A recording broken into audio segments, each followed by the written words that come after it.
Middle east में Israel को घेरने के लिए ईरान ने उसके चारों तरफ एक बहुत बड़ा जाल बिछाया है, जिससे निकलना नेतन्याहू के लिए नामुमकिन सा है। इसका सबसे बड़ा ट्रेलर 7 अक्टूबर 2023 को दिखाई दिया, जब हमास ने इजराइल के ऊपर जमीन, आसमान और समंदर से अटैक कर दिया। इसके बाद लेबनान का हिजबुल्ला और यमन का हूती इस जंग में कूद पड़े और इन दोनों के बाद सीरिया और इराक प्रतिरोधी समूहों ने इजराइल के खिलाफ मोर्चा खोल दिया, जिसकी वजह से इजराइल चौतरफा युद्ध मोर्चों से घिर गया। दरअसल ईरान इन सभी गुटों को हथियारों की सप्लाई, फंडिंग और ट्रेनिंग देता है और इन सभी मुखौटा संगठनों में ईरान के लिए हिजबुल्ला सबसे ज्यादा अहम है। लेकिन सीरिया में बशर अल असद की सरकार गिरने से ईरान को बहुत बड़ा झटका लगा।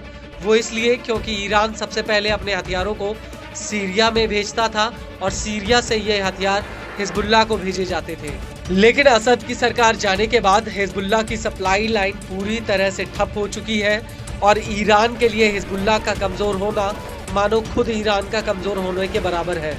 और अब इसी कड़ी में एक बहुत बड़ा खुलासा हुआ है। वो ये है कि अब ईरान हिजबुल्ला को हथियार सप्लाई करने के लिए एक सीधा एयर कॉरिडोर बनाने पर विचार कर रहा है। इसके बनने से हिजबुल्ला को फिर से हथियारों की सप्लाई शुरू हो जाएगी। इस कॉरिडोर को बनाने को लेकर तेहरान में हिजबुल्ला के साथ बातचीत भी चल रही है, जिसकी वजह से पश्चिमी देशों की चिंता बढ़ गई है।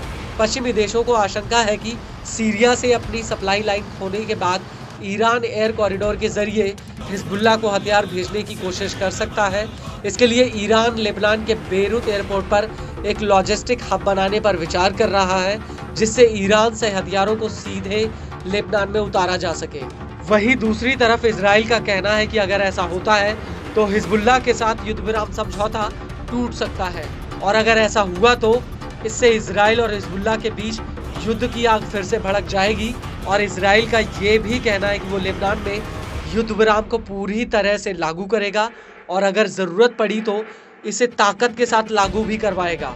इजरायली मीडिया का कहना है कि इजराइल पहले ही ईरान से लेबनान जा रहे एक कार्गो विमान को इंटरसेप्ट कर चुका है और इजराइल का मानना है कि ईरान ने इस विमान में हिजबुल्ला को हथियार भेजे थे।